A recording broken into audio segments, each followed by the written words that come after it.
porque após a palestra do nosso acadêmico Moza França, daí nós vamos almoçar, podemos voltar aqui nesse mesmo ambiente e aqui servem as bebidas. Quero destacar a presença do nosso ex-presidente, João Darcy Ruggieri, e em seu nome eu cumprimento todos os nossos acadêmicos e as personalidades aqui presentes e autoridades. O Mozart é um acadêmico pioneiro, tem um currículo maravilhoso, faz um trabalho fantástico na parte literária, na parte cultural. Eu gostaria até que você se auto-apresentasse. Eu não sei muita coisa, mas eu acho que é válido eles conhecerem tua história. E ele vai falar de uma coisa muito interessante hoje, Leopoldina e a independência. Se me perdoe, eu estou com uma gripe e estou meio afogueado. Que é um assunto bastante interessante, né? Quero dizer para vocês, para quem não conhece a Academia de Cultura de Curitiba, nós temos acadêmicos efetivos, correspondentes, honorários, e nós temos acadêmicos que atuam em todos os segmentos, todas as áreas de cultura, seja artista plástico, seja escritor, poeta, poetisa, cineasta, enfim, em diversas áreas de atuação. E temos muito orgulho de todos que participam e que convivem, e aqui está aberto o microfone depois para qualquer recado, qualquer evento que algum esteja fazendo no momento, participar e convidar a todos. Quero chamar aqui o nosso palestrante. E vamos iniciar com o hino, né? Com o hino da independência. Espero, porque ele vai falar sobre isso. Vamos cantar ou vai só... vai ser apresentado. Tá bom, apresentado o hino da independência. Convido a todos. Da abertura, né?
Vossos braços são muralhas do Brasil. Vossos peitos, vossos braços,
Ali não. Cheio de foto. Deixa o copo cheio. Lá em cima. Agora já estou com calor.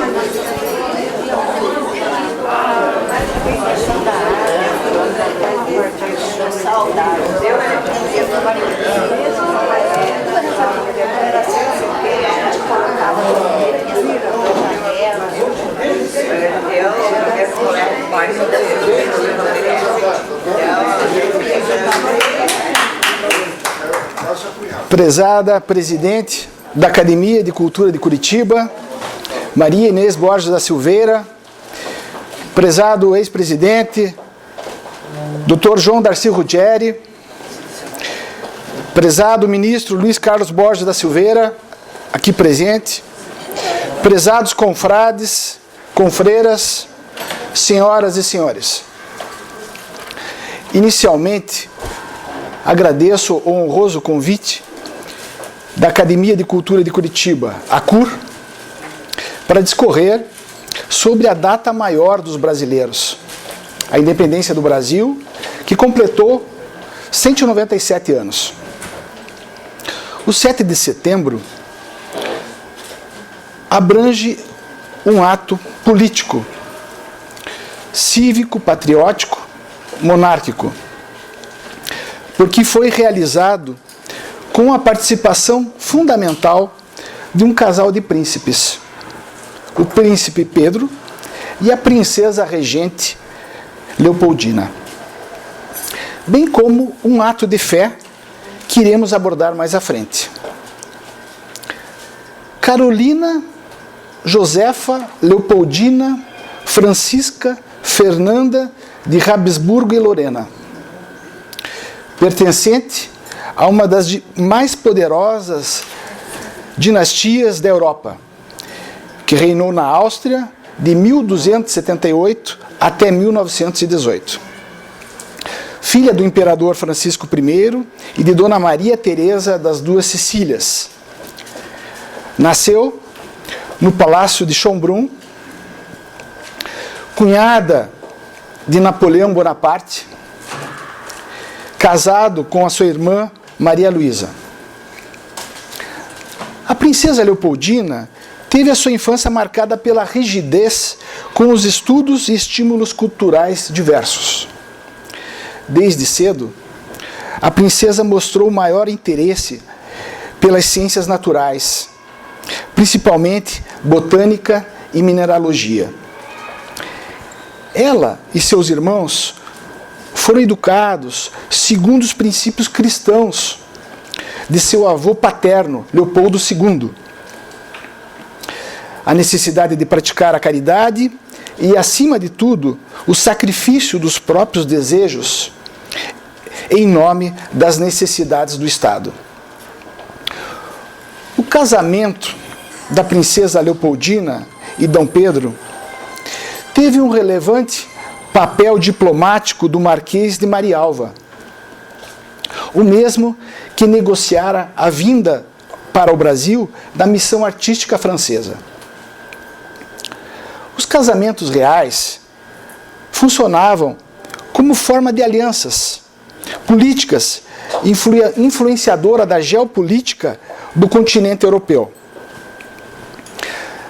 A cerimônia de casamento, celebrada pelo arcebispo de Viena na Igreja Santo Agostinho, em 13 de maio de 1817, data do aniversário de Dom João VI.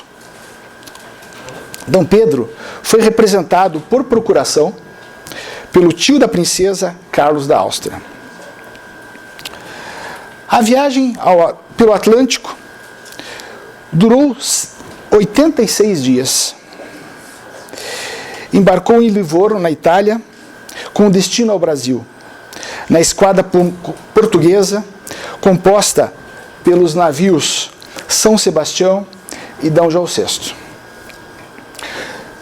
Coube a Jean-Baptiste Debré ornamentar a cidade do Rio de Janeiro para sua recepção. No Brasil, a princesa passou a assinar somente Leopoldina, ou utilizando o prenome Maria, como pode ser visto no juramento à Constituição do Brasil. A razão da adoção ocorre por sua grande devoção à Santíssima Virgem. Ao falarmos da independência, teremos que prestar um justo tributo a Dom João VI, que preparou o Brasil para a independência. Foi com a chegada da família real, em 1808, que marcou um verdadeiro portal de transformações no campo econômico, social, político e cultural. Ainda na Bahia, foi criada por Dom João VI a primeira escola de medicina. No Rio de Janeiro, estabelece a Casa de Suplicação, que seria o equivalente ao Tribunal Superior hoje, ao Supremo Tribunal. A Imprensa Régia, o Jardim Botânico também, o Banco do Brasil, a Academia Real Militar, a Biblioteca Nacional e também o Teatro São João, atual Teatro João Caetano, palco de grandes acontecimentos. Mas temos que destacar a geniosa construção política do Reino Unido, de Portugal, Brasil e Algarves, tendo como capital o Rio de Janeiro, como um dos estados mais vastos do mundo, em domínios ultramarinos lusos em 5 continentes. Mas Dom João VI gostava tanto do Brasil que chegou a assinar o decreto de Dom Pedro como regente de Portugal. Assim, com esse decreto, seria o seu fico. E o futuro 7 de setembro ter-se-ia feito sob os seus auspícios. Embora cortadas as relações diplomáticas, Dom João VI nunca rompeu com Dom Pedro I, com Dom Pedro. Comprova-se isso que 2 dias antes de partir, disse: Pedro, se o Brasil se separar, antes seja para ti, que me há de respeitar, do que para algum desses aventureiros. Com a Revolução Liberal do Porto, em Portugal, obriga o retorno da família real para Lisboa. Assim, Dom João VI nomeia o seu filho primogênito, Pedro, como príncipe regente do Brasil. Ocorre que a partir da instalação das Cortes Gerais, em consequência da Revolução Liberal do Porto, essa visava retroagir a situação brasileira. Entretanto, neste tabuleiro político, surge uma outra figura. Segundo o historiador Paulo Resutti, autor da obra Dona Leopoldina, a história não contada, segundo o autor, a princesa abraçou o Brasil como seu país, os brasileiros como seu povo e a independência como sua causa. Foi conselheira de Pedro em importantes decisões políticas, como o Dia do Fico e a posterior oposição à desobediência às cortes portuguesas quanto ao retorno do casal a Portugal. Quando da viagem de Dom Pedro a São Paulo, em agosto de 1822, para apaziguar a política, a princesa Leopoldina é nomeada como princesa regente e chefe do Conselho de Estado, em 13 de agosto. Assim, em reunião com o Conselho de Estado, em 2 de setembro de 1822, assina o Decreto da Independência, declarando o Brasil separado de Portugal, considerada a primeira mulher chefe de Estado da América. Na obra de arte de Georgina de Albuquerque, por ocasião do centenário da independência em 1922, retrata a reunião do Conselho de Estado. Faz parte, essa obra, do acervo do Museu Histórico Nacional. Pois bem, a princesa, ao receber as notícias que estava sendo preparada uma ação contra o Brasil e sem tempo para aguardar o retorno de D. Pedro, envia-lhe uma carta e adverte: com o vosso apoio ou sem vosso apoio, ele fará a separação, a separação. O pomo está maduro. Colei-o já, se não apodrece. E assim o fez.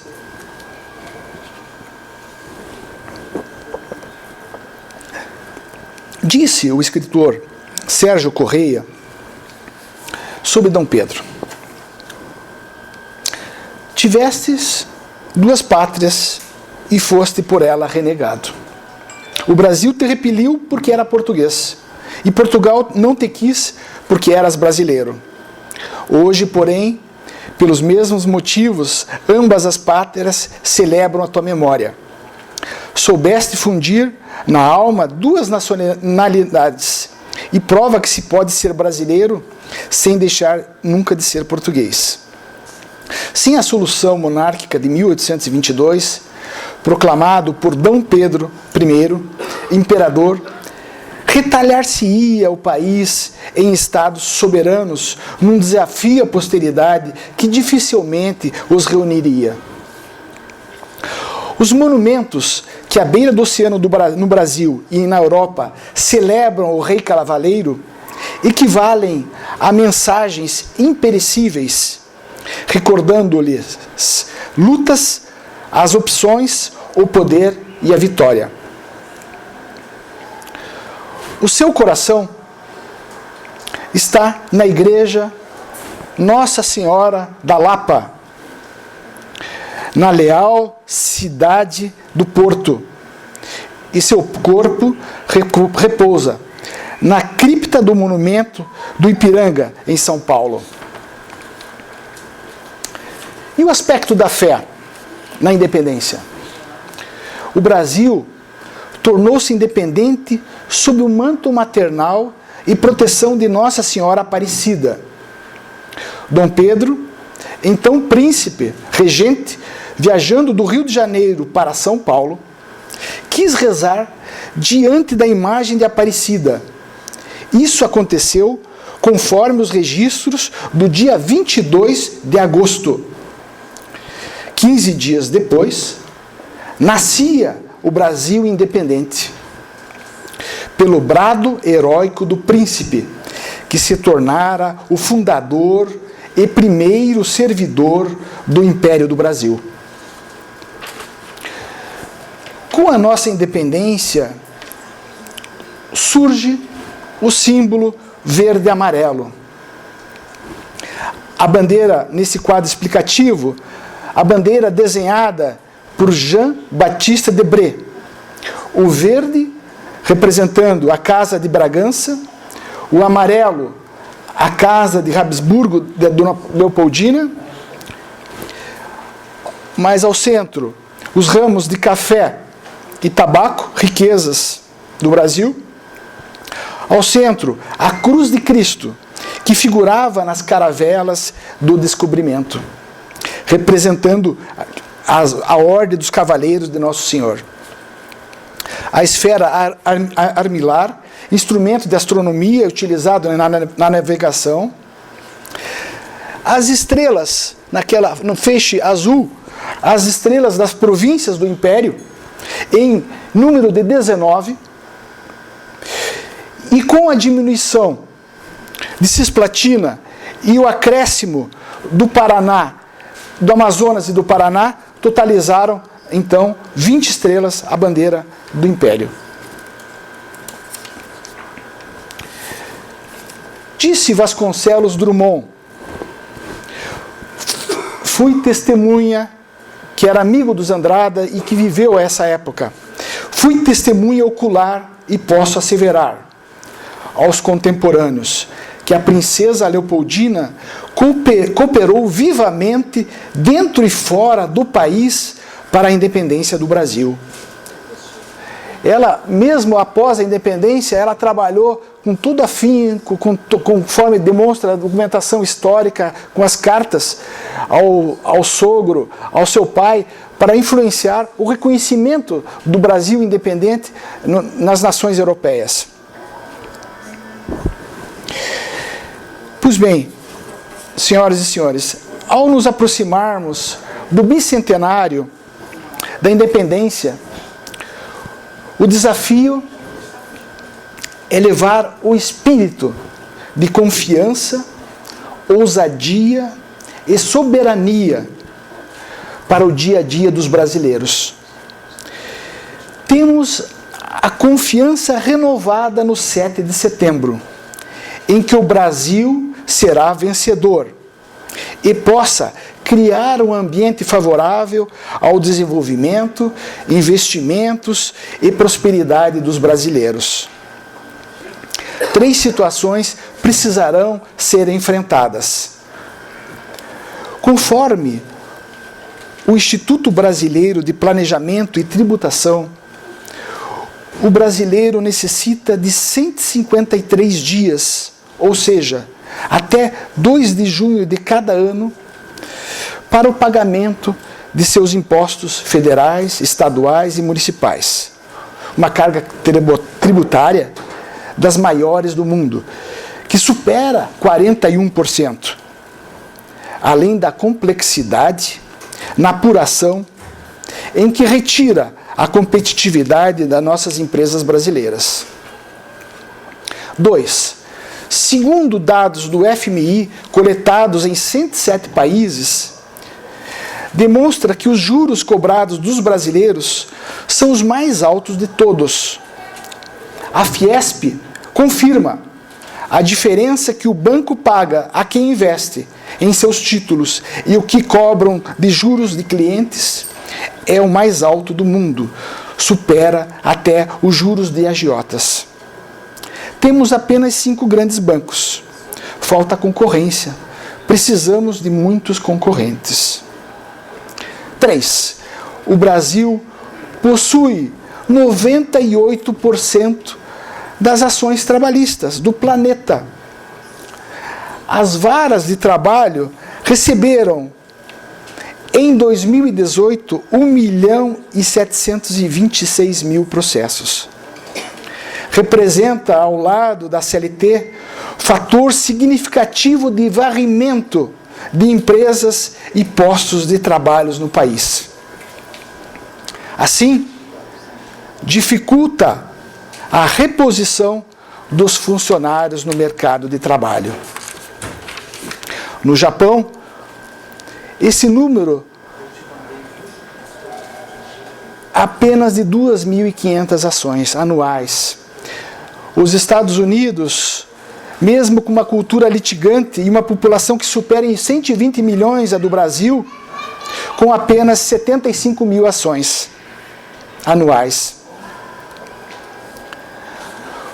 O orçamento da Justiça do Trabalho, publicado pelo órgão especial do Tribunal Superior do Trabalho, foi de 21 bilhões e meio de reais, sem produzir um alfinete sequer.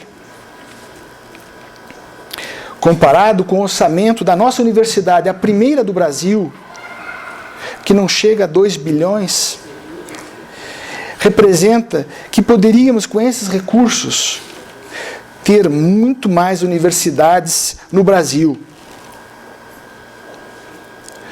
O trabalho é algo nobre, que possibilita o sustento de uma família e não pode ser alvo de luta de classes. Senhoras e senhores, tenho fé nas luzes auspiciosas do passado, pois refletem na força da alma da nação brasileira. D. Pedro I, como uma oração à letra do hino da independência composta pelo poeta Evaristo da Veiga, compôs a música inspirado pelo grito do Ipiranga. Uma mensagem de esperança e fé aos brasileiros. Uma bênção ao Brasil. Não temais ímpias falanges, que apresentam face hostil. Vossos peitos, vossos braços são muralhas do Brasil. Muito obrigado.